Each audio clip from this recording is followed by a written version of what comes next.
Pat from Close to the Edge was right. I did buy the album.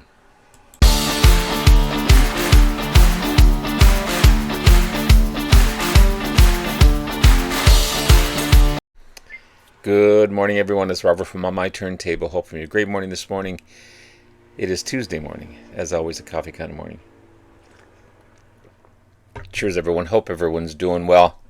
Yes, as I said, as I said in my intro, Pat from Close to the Edge was doing a video not too long ago, a few days ago.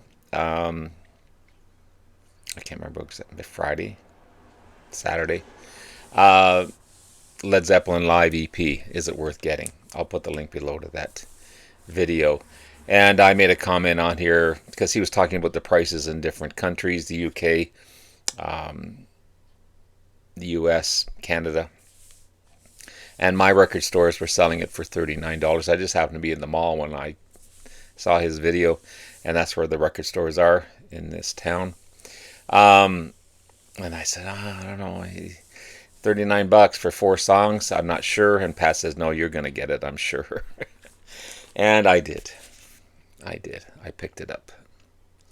And I'm so happy that I did. I think if you are a Led Zeppelin fan, I think this is definitely worth getting. It is live EP, just as it says here. Kind of the same windows as what the songs are based off of, which is the 50th anniversary of this fine album, Physical Graffiti. So you've got the window designs here. These aren't cutouts, or this is not cutouts like these are, but kind of similar designs.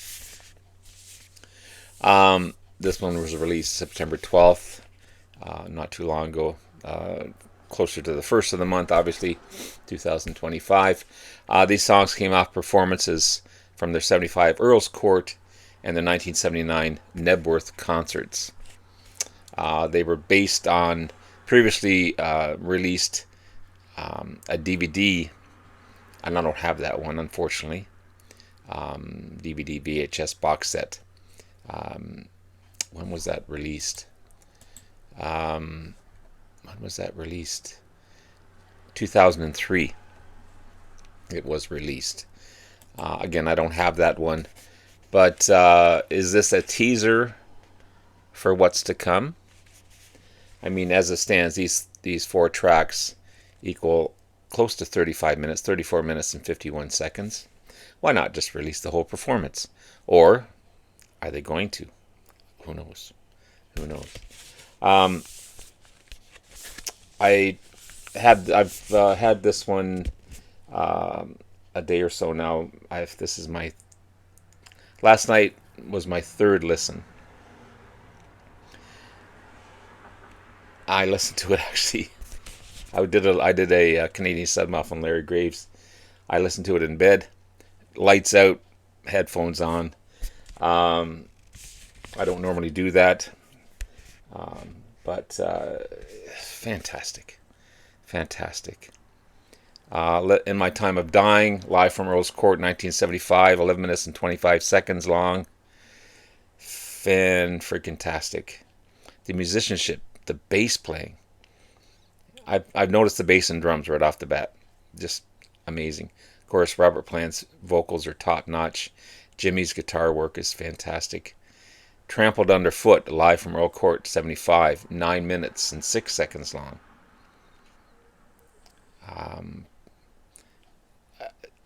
Jimmy Page's solo in this one is just remarkable. John Paul Jones' keyboard's work is fine, just on fire. And then that's all on side 1. Side 2 is a little later, so 4 years later, more mature. Maybe better produced, but just the still great performances. Sick Again, live from Nebworth, 1979, at 5 minutes and 18 seconds, and Kashmir, live from Nebworth, 1979, at 9 minutes and 2 seconds. I can imagine Kashmir is a very hard track to play live, but they pulled it off. getting back to Trampled Under My Foot, I Trampled Underfoot. I think they sped that one up about 10 times faster than the original recording. These guys were just flying right off the bat. So again, 34 minutes and 51 seconds. Standout drumming from John Bonham. He's kind of the star of the show, in my opinion. Jimmy's outstanding solos, his guitar work, John Paul Jones's keyboard playing, as well as his bass playing, is top notch, and of course the powerful vocals from Robert Plant. I think this is a must for Zeppelin fans for sure. Is this a preview to what's to come? As I said, why not a full album release? If they would have put one more song on here, it would have been probably a full album. But yeah, and the funny thing is, I know from what I've read in the DVD, you can see Robert Plant playing harmonica. You can see Jimmy Page playing some acoustic guitars.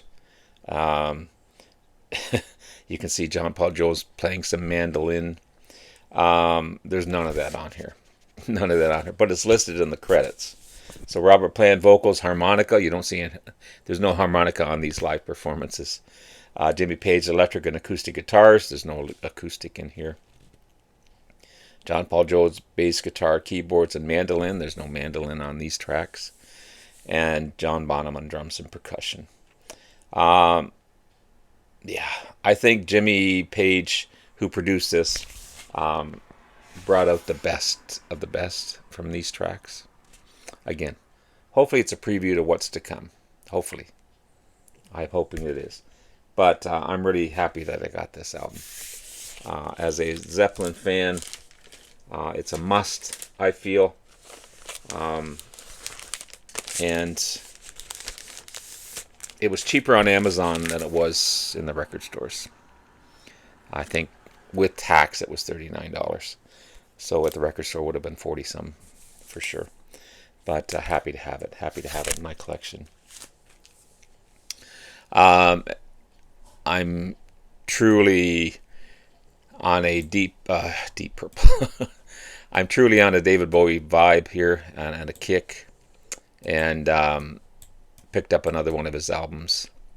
And it's a unique album. This is Low. Okay. The 11th album by David Bowie, originally released in 1977. I'm not sure when this one came back out again. This is a remastered, I'm sure. It's on the Parlophone label. You've got the vinyl with that cool Bowie. Actually, sorry, it goes this way. I have to replace those inner sleeves. And then you've got the track listing here. Okay. This is a unique album, I feel.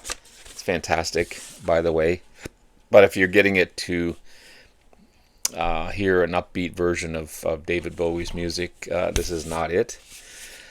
This is one of the first of the three collaborations between Tony Visconti and Brian Eno. This is the first of three albums with producer Tony Visconti and Brian Eno, known as the Berlin Trilogy. Bowie had moved to France with Iggy Pop, and of all people, to help clean up their drug abuse. They wanted to get clean. So they moved to France. In France, Bowie helped Iggy Pop produce his debut solo album, The Idiot.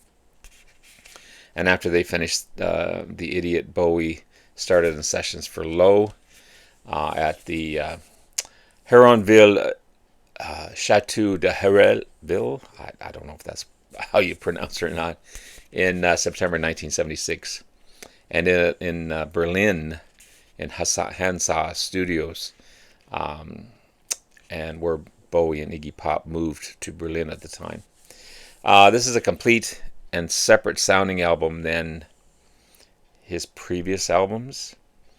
It's an art rock album that are influenced by bands like Tangerine Dream and Harmonia, which is a Canadian. Is that not a Canadian progressive rock band? And Kraftwerk. This is Bowie's first explorations of electronic and ambient sounds in his music. Side one has mostly short pop song fragments in it, mostly downbeat lyrics, because Bowie was in kind of a state of mind at that time. Side two has a lot of longer instrumental tracks, mostly instrumental tracks, as he was traveling through Berlin.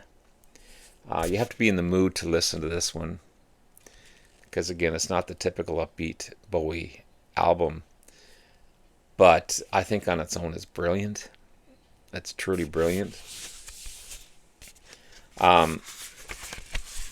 It takes a couple of listens for sure, because it takes you back a bit. So track one is Speed of Light, Breaking Glass, What's in the World, Sound and Vision, Always Crashing in the Same Car, Be My Wife, and A New Cure in a New Town. So there's 7 tracks on side one. Side two, or side B, is Warzawa, Art Decade, Weeping Wall, and Subterraneans.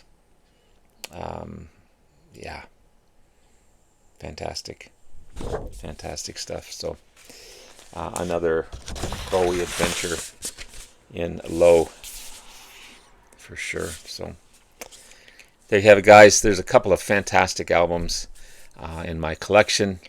Have yourself a great rest of the day. Love you all. We'll talk to you again soon. Bye now.